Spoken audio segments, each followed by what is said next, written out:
there's clearly some fire here, Ben. Moon Meander tweeting out that, you know, we're coming into this with no strats, but I'm coming for you, Kezu. In our pregame chat, we had Saksa saying to the Observer, hey, make sure you capture all the kills that I'm gonna be getting on Yapzor, right? This is no longer, we're talking about what do the teams have to prove here. I think this is no longer about being a team. This is no longer about proving yourself as Planet Odd. I think this is 5 of the world's best, dejected and pissed off, here to prove that as individual players, that they are better than their opponents. I think more than any other match I've casted, Ben, this is somewhat of a grudge. Definitely so. I'm all about that Twitter smack talk. I wish we had some more of it all the time. Yeah, absolutely. I mean, this is something that has kind of been lacking in Dota 2, you know, that kind of fire that comes out from some of these players. I mean, you see it occasionally on Twitter, right? Have fun. Like Midwan pointing out the you know, hey, all you invited teams, I'm coming for you. Remember that for Kiev?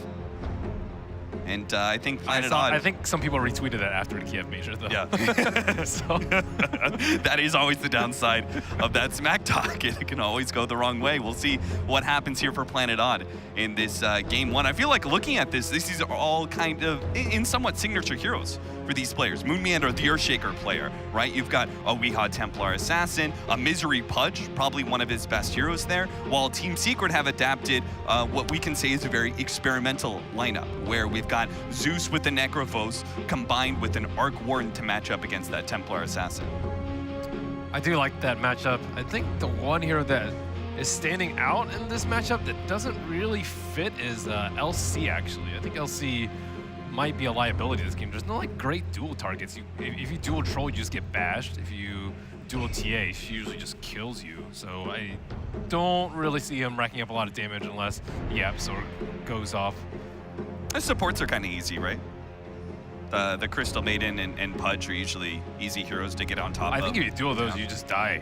Like, there's just so much right-click damage coming out from their side. I'm checking out everyone's sweet immortals.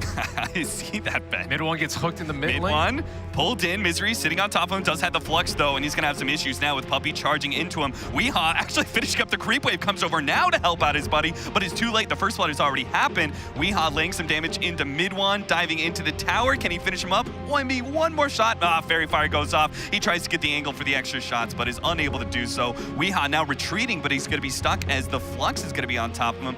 The Ghost is also there. He does have the refraction, but the flux is going to burn through that refraction so quickly. They do manage to get the hook back in onto Puppey. Maybe they could finally get themselves a kill for Planet Odd. The score is currently 3-0. He's blocked out, doesn't have a charge ready to go just yet. Puppey tries to make his way to the Roshan pit, but can't get there in time. Misery will claim the first kill for Planet Odd. And we currently are aware that we do not have in-game sounds, but we are working on it. We'll give you an update as soon as that is cleared up. But you can do sound effects, right, Ben? What's the charge now? That's the charge of the Spirit Breaker. As Templar Assassin is going to be gone on once again, but a hook back onto Puppey will give Weehaw the space to retreat. This dual lane seems to be working out very favorably for Team Secret, but our panel did kind of tackle that, right? Templar Assassin is going to have a hard time against the Arc Warden Flux. I'm just surprised that Wee was going for that CS. I guess he's desperately struggling for it, considering he only has 2 CS. Oh, the Bass comes out on front. Oh, MP manages to get the kill on Moon Meander. As Puppey takes a brief break from hanging out in the mid lane. It goes to top. Meanwhile, Saksa, our other support from Planet Odd, is not paying too much attention to zoning out the Legion Commander and is a little bit focused on doing the jungle, trying to get to his level 3, get that Arcane Rune going.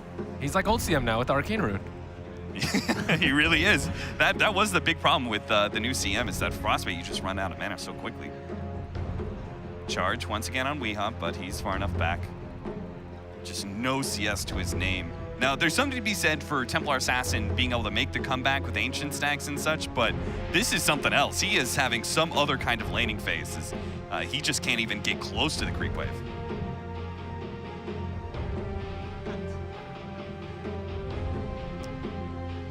Yapzor. Is he a level 2 Pudge? Has the boots, working towards the... Looks like he's thinking about arcanes here. He's not really able to do too much. Yeah, Necros is having a great time. There's already some big ancient stacks to the southeast. Oh, hook in onto the Zeus, but they are the dive into the tier 1 tower. Weehaw is going to be ticked down from the Flux as well as the right click from mid-1, but they are able to get the turnaround kill onto the Zeus. Our 2 supports not able to put a full stop to that aggression from Team Secret. I think one hero that you don't really want to feed in the early game is that Arc Warden to get that Midas up as soon as possible. And I'm trying to see if he's going for any sort of different build, but it looks like it will be probably a Midas Rush. Don't see too much in his quick buy at the moment. Yeah, he gets out of control real quickly, right? Yes. Yes, sir, he does. I would say they have some decent heroes to get on top of the Arc Warden, though. Templar Assassin later on with the Blink Dagger. They have the Pudge as well as the Earthshaker. Pudge is really good. Oh, Kezu snap back there in the bottom lane. They are going to have the charge in here. Resolution. He's going to fight back here. Kezu is trying to make the dive in here. Misery is going to be able to get the hook onto Kezu. Managed to get that kill. They have the Frostbite now onto Yapzor. Trying to get slow enough with the Rod. They should be able to get the kill. A charge through all 3 of them from Puppey. He's going straight for Resolution, hoping the bats are going to be enough, but he doesn't get it. Resolution get it with the whirling axes. This time, it's Team Secret's aggression that gets totally punished. All 3 of their heroes die in the bottom lane, unable to pick up a kill. I could also foresee Pudge being a pretty big problem in the later game too, because they don't actually have too much physical damage, maybe until like mid-1 gets really, really big. But if he starts getting those flesh heap stacks and that magic resistance, he's gonna be impossible to kill, and he can dish out the damage that we might be lacking. Poor Weehaw. He goes for the metal, but he's still got Ghost on top of him. He's still being charged as well. Refraction, 1 second time, but the charge is gonna be there first. The Ghost. Puppey gets the right click before the refraction can go off, and he's not gonna be punished for the dive either. They don't have eyes on that stack, though. They don't have an observer ward up there, and they aren't really up in the area. So, yeah, he's getting owned right now. He's only level 4, but soon enough, he can recover as long as they can protect that.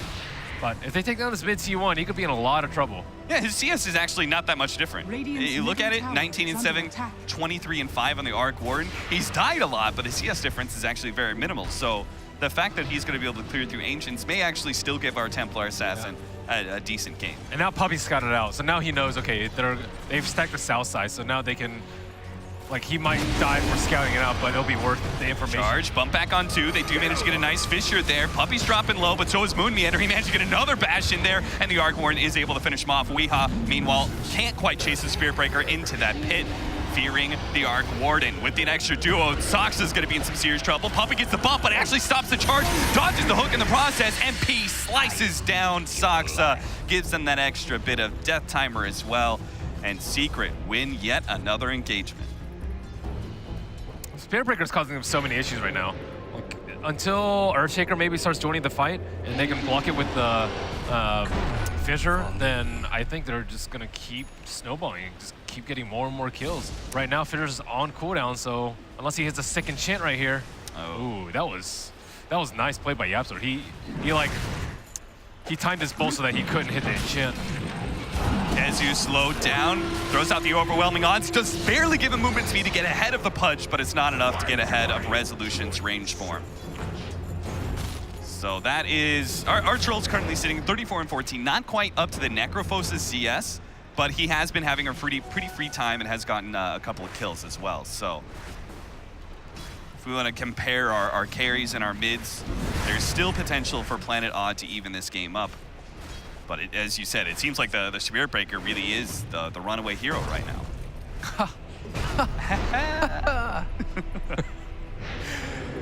Moon Meander, he's going to give jungling a little bit more of a try as his lane has been so damn difficult. Mid lane, hook, misses on mid-1, fluxed. Nobody's really helping out Misery though, preventing him from the slow. They are going to try and just focus on Puppey, who charged in really deep there. 2 against 3, really 3 against 3 with mid-1 having that extra doppelganger there. Mid-1's also spending a lot of time in this mid lane. Or, sorry, MP is. He's come to the mid lane twice already. And looking at his quick buy, he has Radiance on there. That's Radiance, right? Yeah. Yeah, what are you feeling about that one? I mean, I'm fine with the Veil, right? Great stats, gives you some armor, much needed armor against all of this physical damage. But straight into Radiance, really? So his alternatives are Atos. I mean, there's plenty of mid-game items, right? Rod of Atos, Force Staff. You can even go Aghanim Scepter, which was what I think Madara's safe lane Necrophos build was, Force Staff into Ags. I'm just a little bit worried if he goes for the Radiance that there might not be enough farm on the map because Arc Warden eats up 2+ lanes at once. Yeah. But I mean, if he can get away with it, why not, I suppose? It synergizes with a Veil, and it's going to maybe make them want to buy evasion piercing items much earlier on in the game, but it's pretty expensive for a hero that's generally viewed as pretty squishy. Yeah, and if they get a Diffusal Blade, he's done for. We see that a lot, right? Miss percentage chance and evasion is really strong against Templar Assassin. I feel like she is one hero that is affected by it more than others, right? Because you have this big meld strike that can be dodged, and if that misses, you're gonna end up missing out on so much physical damage between the minus armor and just that big extra right click. Yeah, potentially. Evasion is extra value, but at the same time, MKB could be extra value too if you do go for an evasion, because you're already versus Arc Warden, so that's also something that they need to take into consideration. Well, we do see a smoke gank onto bottom as Puppey and MP head around. They won't get the smoke broken by Crystal Maiden, but she is just right there. Misery trying to line up the hook here. Is going to try and run onto Moon Meander. Actually gives it up. Puppey does manage to get the kill onto Saksa. The Yaps are holding deep inside that jungle area.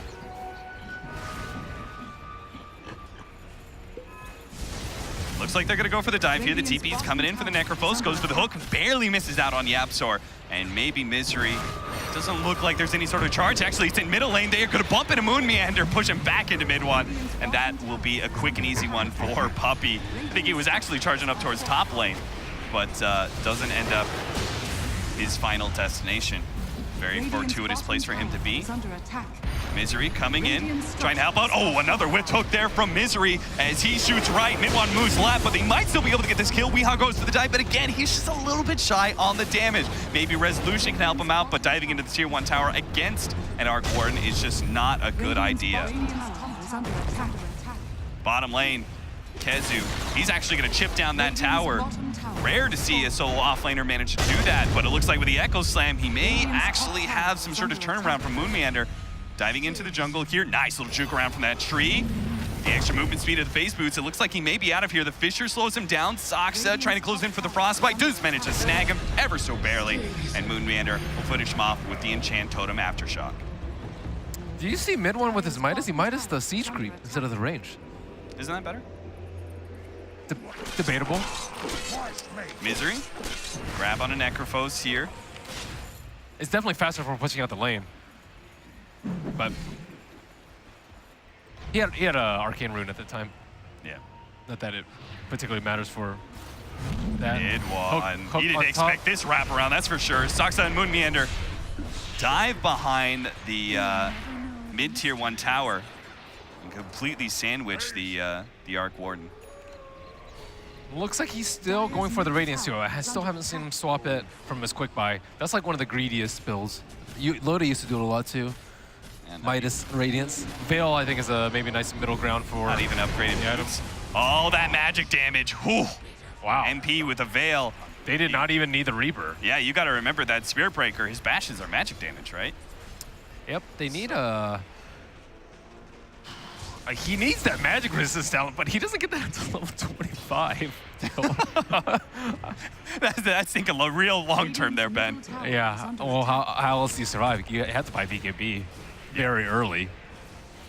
But you don't really want to do that in control. That kills your late game so much. Mid one has his hand of Midas and he's working towards the Maelstrom. And that's where the Arc Warden really starts speeding through neutrals. Gaining a lot of farm. Yapzor again playing this tree game. Pushes out some lanes and then just sits in the trees. He feels uncomfortable, feels like there's maybe some heroes trying to gank him. Just TP's out, says Space Creative. This'll come in handy. And so his allies, you look at his cores, Arc Warden's farming up the off-lane jungle, and P is taking over the other dire jungle.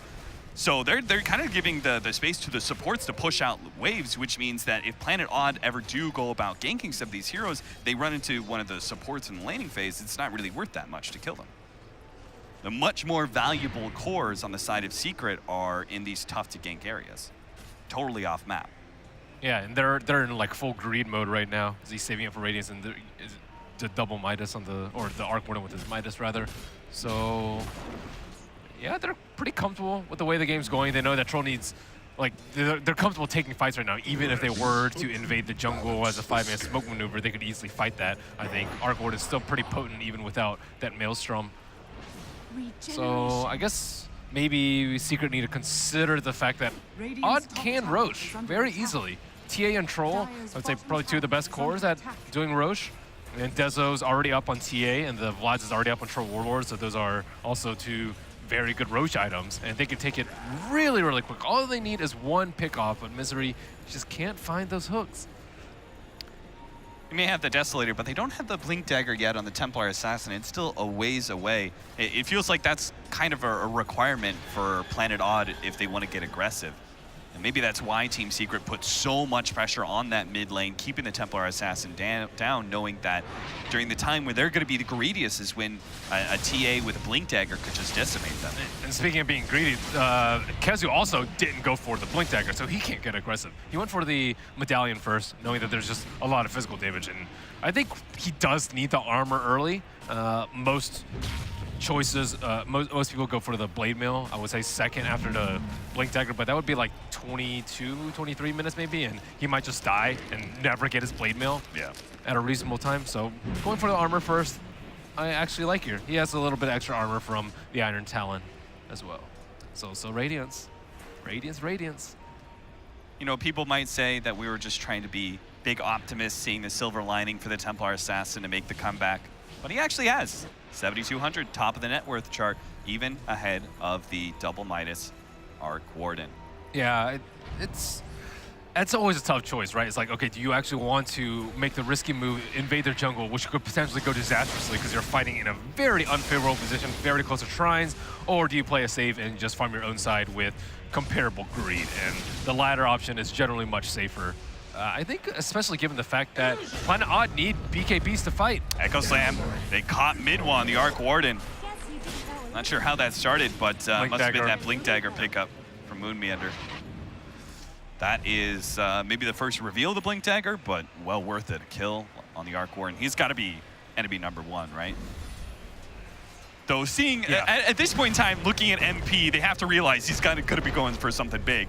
And Radiance is really the only big item for Necrophos, and they are going to be able to catch him here. Perfect timing for Planet Odd to make these rotations. The hookshot is going to be able to finish him off through the Ghost Shot. Moonmeander is going to get bumped and will die to the damage coming out from Yapzor, but it looks like Planet Odd are just going to be able to run down all these heroes. What a fast rotation from Planet Odd, going from using the Echo Slam in the bottom lane to kill the Arc Warden to immediately TPing up to top lane and setting up yet another kill. Great plays from Moonmeander. Yeah, I think they split the TPs in between the Shrine and the in the T1, and using that drums, is he going to be? Oh wow! See, and that's another thing about the Medallion. You might survive, but you might not be in a position where you ever really need to survive if you can't do anyone. And we still see Kezu sitting at 0 dual attempts and 0 dual damage. Poor guy. Yeah. But on the other side, right, we see the value of the support drums. Heck yeah. You're seeing this a lot more. Taste of your own medicine, Secret. Yeah. Oh wait, do they not have a support going for drums? I would be so surprised. Okay, Puppy's going for drums. All is right in the world. Probably gonna go drums and buckler or something like that. The ultimate value. Misery. Not gonna stick around and see if he can fish out the enemy captain. Back himself up. They do have the Blink Dagger on the Templar Assassin. They have a Blink Dagger. They got Moonmeander. Yeah. They smoked onto their side of the cliff and just waited for Kezu to get... Ooh, but he didn't get the dual damage. Yeah. They got the Reaper. Is that worth it? What would you rather choose? I would rather have the dual damage. I'd rather have the dual damage, too. I guess he's, what, down for an extra 20 seconds?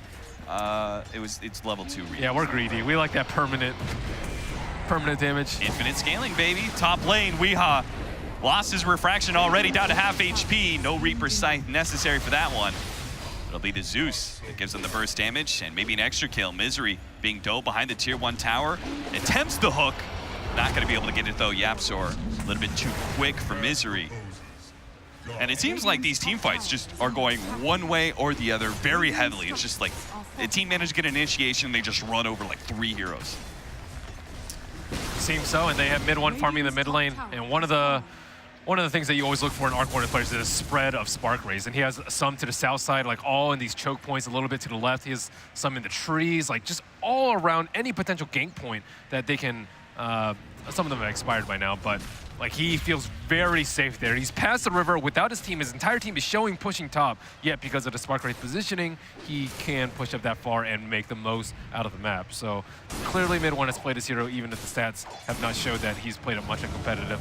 Yeah, that's why we talk about the mobility being such a huge thing against the Arc Warden, is that even smoke ganks are unreliable when it comes to killing the Arc Warden, just because he does have these gank detectors and the Spark Rays all over the place over choke points.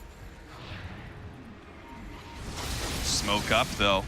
Yapzor is going to be caught by a hook this time. Ooh, missed Fisher. Just trying to set up Misery. Misery may still claim the kill, or not. Yapzor still one step ahead of Planet Odd.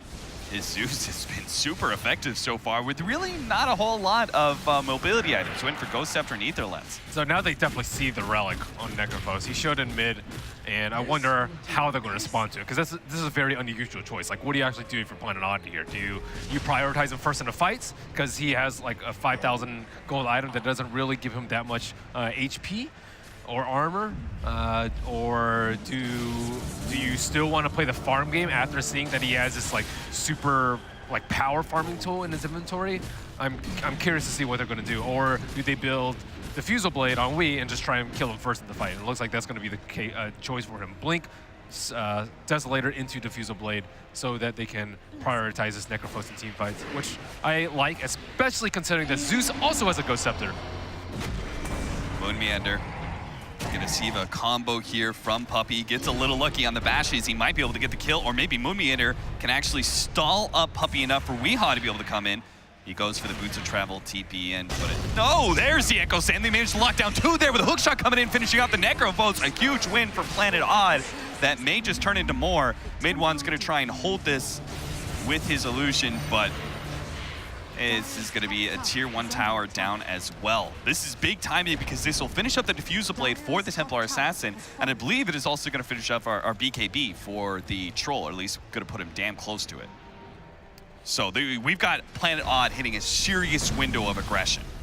They're just a tiny bit off with MP's positioning too. Like, he wasn't there to Reaper in time to finish off the duel. He wasn't there in time to Reaper. He goes from he's setting up 1 kill, 2 kills at top lane, and now finding more is going to be able to catch Yapzor while Resolution comes in from the side and cleans up Mid-Wan. Again, it just seems like we're watching one team, like Team Secret, just rolling over Planet Odd, then Planet Odd group up. They do the same to Secret, but this time around, Planet Odd will get the bigger prize, one of the biggest prizes of all. Ages of the Immortal. Soxa runs up there. I think he like feigns putting down an Observer Ward, and he will scout out the Ancient stack, I suppose, but just making sure that they're not trying to fight as 3. But those are 2 pretty big kills to give up. Planet Odd up by 3K now.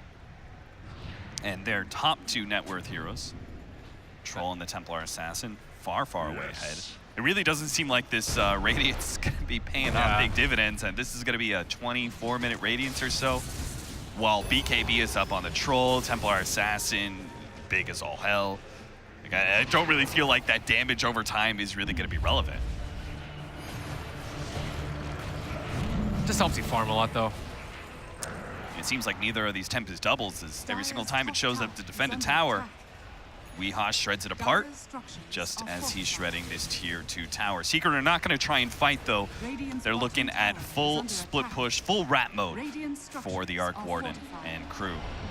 Secret, the rest of them, sitting behind the Necrophos right now as he pushes forward. Moon Meander unable to get off the Fisher before the charge completes. A Reaper Scythe and a dual kill. That doesn't feel good. Down for 70 seconds, and you gave up dual damage, but at bottom lane, Mid-One's going to be caught. That is a bigger kill. He's down for a full minute as well. Secret are still going to try and make this fight work, though. Puppey leading the charge in. Managed to get the Crystal Maiden. But with the Glimmer Cape, Soxa will be okay, and there's really no follow-up from the rest of Secret. Apparently, the captain just got abandoned there, as he must have given enough vision to the Planet Odd heroes that Secret just didn't feel safe. They just triple ulted, so none of them had their ults. Also, they lost mid one, and also they probably just saw the BKB on Triple Warlord. It's like, okay, yeah, they would have just fed 2 or 3 more kills. Dire's bottom tower is under attack. Time for Dire's objectives. bottom tower has Planet fallen. Odd, they've been demolishing tower after tower, Dire's and bottom this is tower when the is map's under going to start getting real dark for an Arc Warden, and he's going to be relying on his Tempest Double more and more, while his actual hero sits inside the base. Speaking of BKB, fresh one coming up for Weehaw after the mayhem that they've caused. His net racked worth up is over going 3K. out of control. Yeah, he's 14K compared to the Arc Warden, only sitting at 10. Seems like just like 5 minutes ago he had just Dezo Yeah. when he was a wee baby. Now he has everything under the sun. Misery. Oh, maybe Weehaw can get some vengeance for him, but Yapzor's way too fast, and Weehaw has no more refraction. The Flux causing him a lot of issues. I bet he wishes he had that BKB now, because now he's kind of stuck. Glimmer Cape, not going to save you from Puppey, at least not for long. He's going to be slowed down by the Ghost. Weehaw comes in, looks to finish off Puppey, feeling fearless with that Aegis of the Immortal. They'll keep on pushing, taking the last remaining tier 2 tower. I wonder why. Yapzor Ultimate will take that Aegis. Not I sure guess. why he didn't refract there. Maybe Yeah. he wanted to pop the Aegis. He had plenty of time to do so, but not sure. Either way, back up with Dire's full middle HP, tower full mana. has Yeah. fallen. Maybe he wanted to 2-2 slot in for his spot. BKB. That's true. Maybe. Good point, Ben. A 4-staff now for mid one. He is not feeling comfortable with the way that Planet Odd are able to jump on top of him. Yeah, he needs to create space in between. He's got to get that Hurricane Pike, push these heroes away. Necrophos, I think, is one of the hardest heroes to build because you need a lot of things. You need armor, you need HP. Most of the time, you need magic resistance. This game, probably not so much because 2 to 3 cores deal heavy physical. And then sometimes you need an anti-diffusal blade. So you need a Ghost Scepter. You need like Ghost Shroud and then Diffusal, and then Ghost Scepter after the Ghost Shroud, and then like Ghost Shroud again. Like it's just really difficult to build it. And sometimes you need more damage with Veil, Reaper, Scythe, with the Scepter upgrade. Sometimes you want Radiance. So. And you need the Ags eventually, right? Like, no matter what kind of build you go on Reaper's Scythe, Aghanims is a part of it. I don't know. Sometimes it's like you can't get it off twice in a fight. I think it's like a win more sort of thing instead of like actually saving you from a losing situation like in this game. Speaking of saves, Kezu managed to come in and save Yapzor. They do manage to get the duel without the refraction, but the BKB is going. They can't get the burst damage fast enough to be able to kill Weehaw, so he's able to walk away. Moonbander stops Puppey for a moment, while Misery and Resolution are going to provide much-needed reinforcements to this team fight. They're going to be able to circle on Yapzor and get 3 kills off of that one. Looks like Puppey wasn't even able to chase down Moonmeander, so that fight goes horribly awry for Team Secret. Necrophos dies again. Their way. He's chain dying in these fights. Yeah. I think the worst part about Radiance is not the item itself, it's the way that your team is forced to play before you get the item. Like, they weren't actually able to fight because you already have Arc Warden who's just trying to split push and push out lanes and farm neutrals, and then you have a Necrophos who's trying to farm his Radiant, so you have 2 heroes that just do not want to really get involved in fights. And that you have a Legion commander who wants to fight all the time, gets a dual damage, and they just have no one really on the map doing anything, and you just lose all your objectives, you lost all your heroes, you lost Roshan, you lost control of your neutrals, you aren't able to gank the TA who was farming Ancients when she had a really difficult laning phase, and Kezu still only won 1 duel. Great patience there from Planet Odd. They just simply take the tier 3 tower, back out, and start dealing with shrines.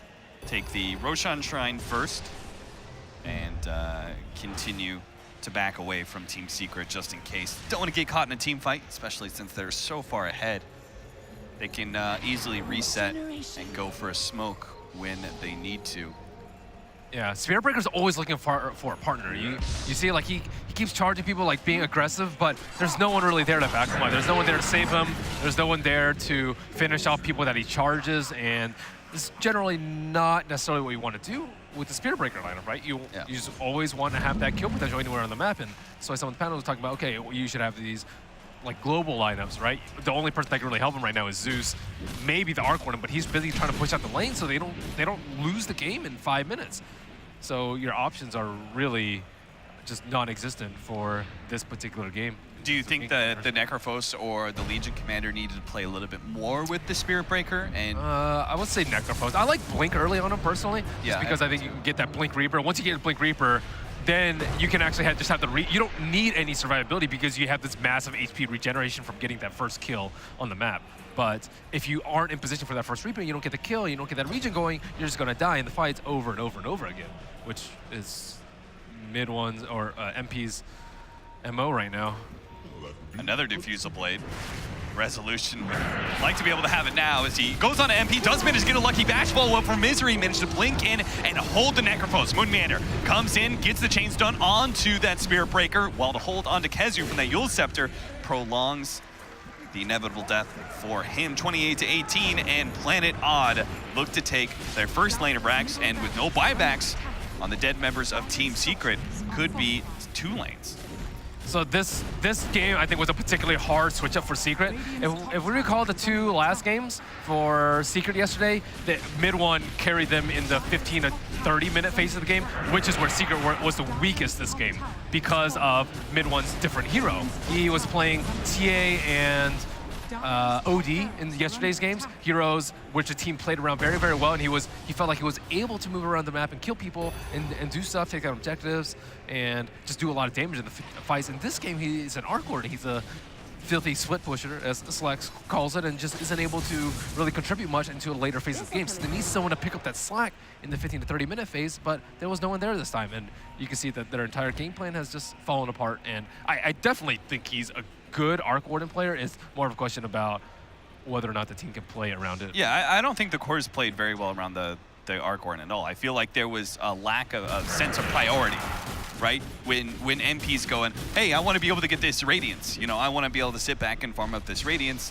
and I'm still really squishy and can very easily get bursted down. He doesn't want to get into team fights. Arc Warden's busy, you know, doing Arc Warden things. That makes sense. He's got to be able to split push and farm, as he's not really a mid-game hero. And then even Legion Commander, I think we talked about how he was spending a lot of time in the jungle. They played very defensive, but they needed some core, probably 2 of them, to be able to go out and create space for mid one, so he felt more comfortable split pushing, as he got caught out multiple times by the Earthshaker rotations.